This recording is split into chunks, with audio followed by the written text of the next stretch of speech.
Jon Jones has finally spoken out, and this time, there's no room for doubt he's stepping away from the UFC for good.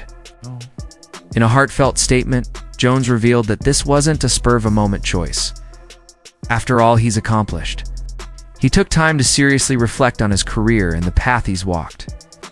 You said the timeline for Jones, 2 weeks to decide what to do with the title, or whether it takes the fight or you're going to strip him. What do you think is more important, to keep the belt there so he can uphold his legacy, or we move the heavyweight division, take the title away from him? Jon Jones called us last night and retired. Jon Jones is officially retired. Tom Aspinall is the heavyweight champion of the UFC. I mean, I just feel like anybody would understand at this point. Like, you know, I'll retire the heavyweight belt if I have to. It's like, dude, give the guy what he wants at the end of the day, you know? And I'm not talking to Dana directly. I feel like I'm at a place now where, you know, like I want to take what I find to be super fights. I don't want to fight dangerous up-and-comers anymore. I want to fight dangerous, established champions. So Tom can have the heavyweight championship. I don't really care about it.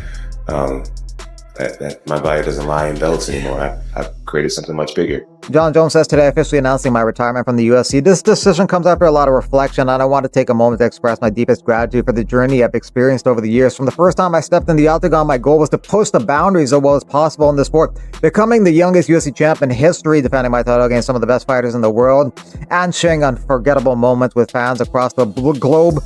These are memories I'll cherish forever. As I close this chapter of my life, I look forward to new opportunities and challenges ahead. MMA will always be a part of who I am, and I'm excited to continue to contribute to the sport and inspire others in new ways. Thank you for all being part of this incredible journey with me. The best is yet to come. I don't want to say that I'm retired because fighting's in my blood. Right now, I could really care less about fighting. I've been doing it my whole life at a very high level. When the itch comes back, and if it comes back, then I'll do it with my whole heart. I'll do it to the best of my abilities. But right now, I see the way people look at me and the way I make people feel. Now my job is to serve that, give that to my fans, let them know what I have inside. I've punched and kicked enough people. What's that Italian phrase? Came, saw, and conquered. That's genuinely how I feel. It's been great, man. Life's been so amazing. What do you make of like Tom Aspinall and all the things that... I think he's awesome, man. I think he's awesome. I think he should go on and have a wonderful career. When you want something bad enough, and if you get it, it could be the worst thing that could ever happen to you. Whew. That was dope. He's just not in the position to like excite me. It's just the truth. He looked back on the legacy he built, setting records, making history, and going toe-to-toe with the best fighters in the world. From becoming the youngest champion in UFC history to defending his title against legends of the sport, every victory and every war helped shape him into what many fans call the greatest of all time. But Jon also opened up about the darker chapters, injuries, the setbacks, and the controversies that followed him throughout his career. He admitted that each obstacle came with its own lesson, often more personal than professional. After years of pushing both his body and mind beyond their limits, he now feels the moment has come to step aside and pass the torch to the next era of fighters. What's up, everybody? Breaking news. So you came to the right place. ESPN MMA YouTube channel, myself. We got DC on the line to talk to his best friend, his former rival, Jon Jones, officially retiring from the sport of mixed martial arts. We knew, DC, that this had been part of the conversation. We were hoping it wasn't going to be the conversation just yet. I mean, I selfishly was hoping for a fight between he and Tom Aspinall. I don't think I'm the only one. In fact, I know the whole world was kind of hoping for that. In the end, he is not fighting Tom Aspinall. He is retiring from the sport of mixed martial arts, announced by Dana White on Saturday. Your initial thoughts to the announcement that Jon Jones is officially retired from mixed martial arts?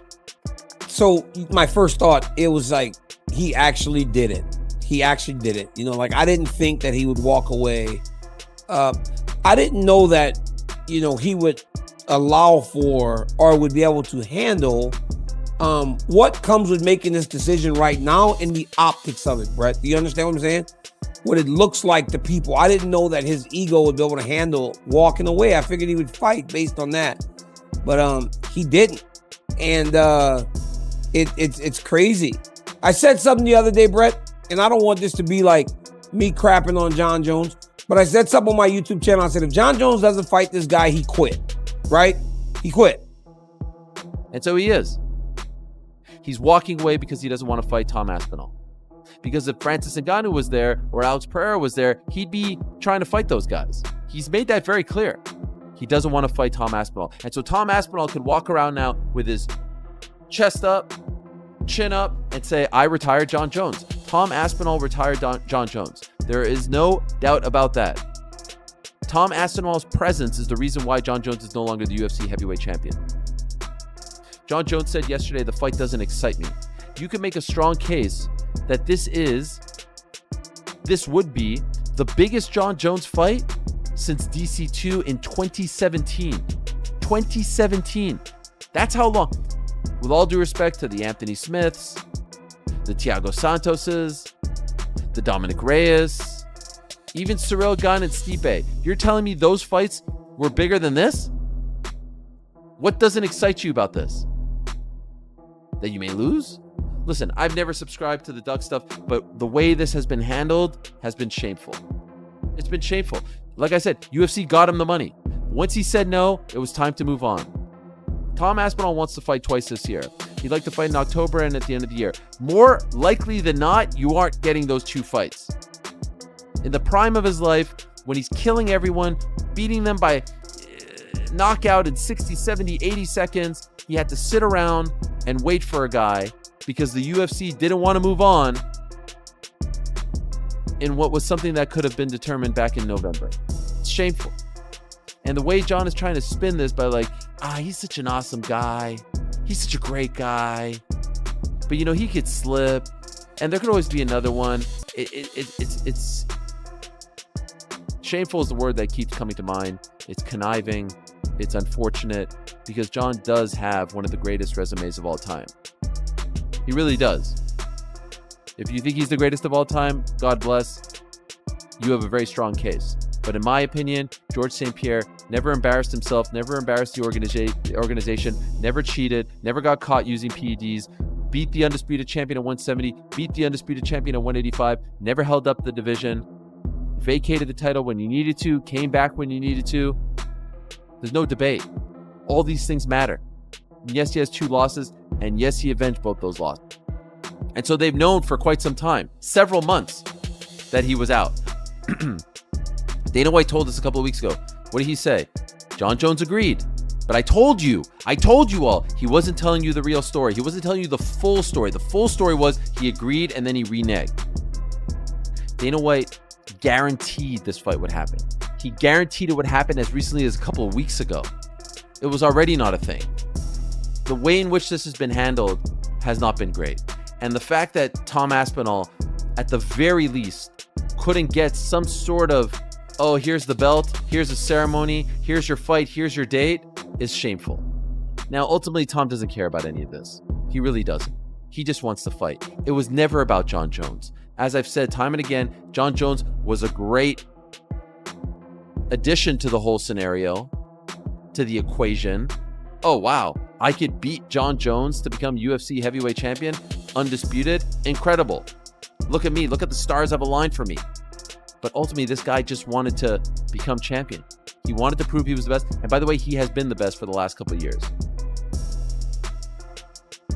Yesterday, I spoke to GSP. And I told GSP, and that interview is going to air on Monday. We spoke to him at Fanatics Fest. He did it the best.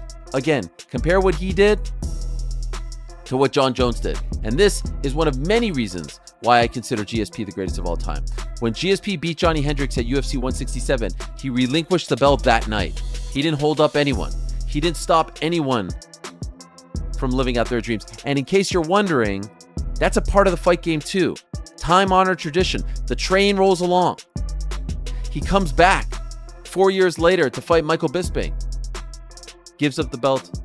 2-3 weeks later, he's diagnosed with colitis. He beat Michael Bisping, who was the undisputed champion at the time. He didn't beat some interim champ or fight for a vacant title, and he didn't hold up the division. That's how you do it. Not this. Jon Jones fought Ciryl Gane for a vacant title. He didn't even beat the real champ, who was Francis Ngannou. And then, when he got hurt, he waited a full extra year to fight Stipe. The fight didn't make sense a year prior. He fought him a year later, and it still didn't make sense. And then when it was time to fight the interim champion, he campaigned for Alex Pereira. And then when Alex Pereira lost, he campaigned for Francis Ngannou. This was never about not wanting to fight. This was a calculated business decision on Jon Jones' end to say, hey, I could walk away undefeated. I could walk away as the man. He didn't leave without expressing deep gratitude. Jon gave thanks to everyone who played a part in his journey: the UFC, Dana White, Hunter Campbell, Lorenzo Fertitta, those coaches, training partners, and, most importantly, his family and the fans who stood by him through every triumph, every headline, and every comeback. Even though he's hanging up the gloves, his connection to MMA isn't ending. Jones made it clear that the sport will always be a part of who he is.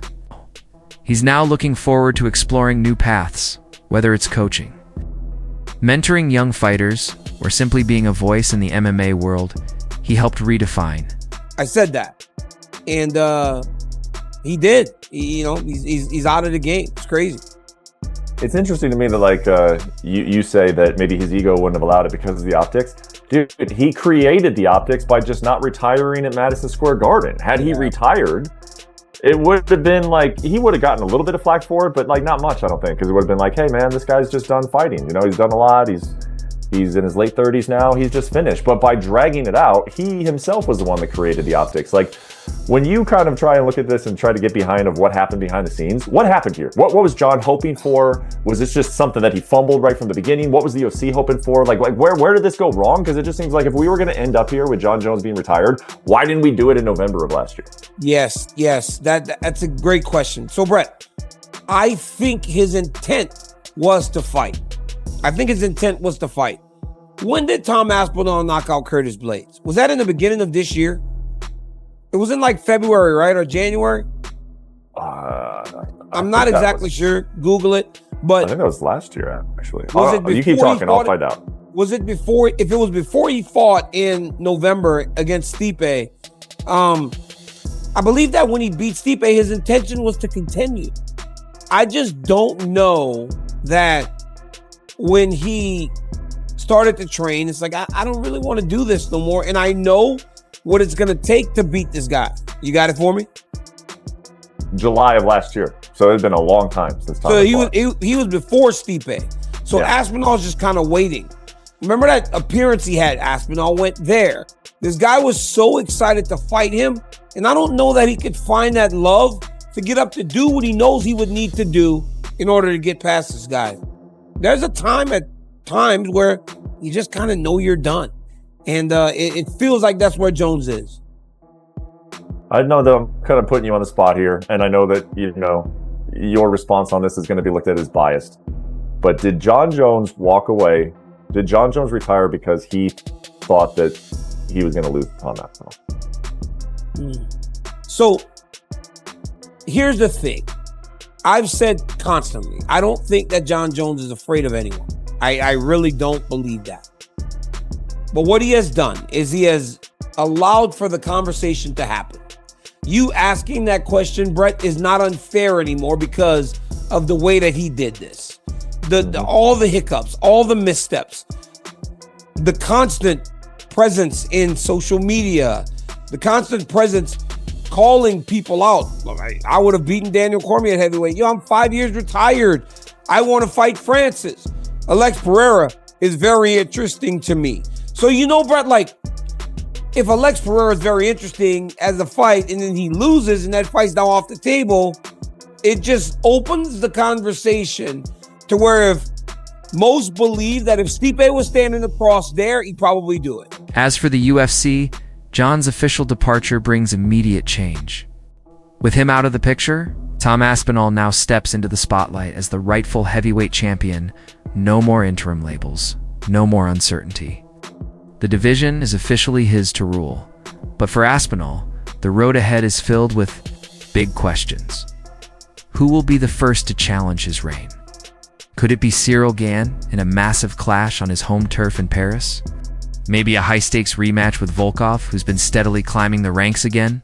Or will the UFC shake things up and throw in Jailton Almeida as a new threat to usher in this next chapter? The interim light heavyweight champion, the man that's held the interim strap longer than anyone else, almost as long as Jon Jones has been the heavyweight champ, he's moved on. mentally. He is now training for Alexander Volkov or Jailton Almeida, right? I don't know what to make of this. You don't know what to make of this. Jon Jones living his best life, not being upfront about what his intentions are. Will he fight? Won't he fight? Listen, defend or vacate. Simple as that. And everyone's had enough of it. Got to defend the belt or vacate. Simple as that. You can't just hang on to it for an elongated period of time and then just decide to fight whenever you want. No, you owe a duty to the fans, to the opponents, to the division. You owe it to yourself. And I'll tell you what, he doesn't want to give Tom a chance because he's worried about getting beaten, okay? Never mind that. Legacy's not like that. People will look at Jon Jones and say, yeah, he was a tremendous champion. And if he goes out there against Tom Aspinall, a new generation guy, and was to give it his best shot, and he was to lose, but he still had the balls to put it on the line, which, by the way, is what every single fighter does when they step in the octagon. We all take chances. We don't know. We aren't guaranteed to win these fights. But if he was to do that and he was to lose in a valiant effort, people would say, well, you know, he's a bit older. Tom Aspinall came through, but look at the career that he had. Unbelievable. One of the greatest of all time, right? But if he avoids Tom Aspinall like the plague and he continues down this line, it will absolutely affect his legacy because, and I don't care what he's done in the past, because it doesn't embody the spirit of a fighter.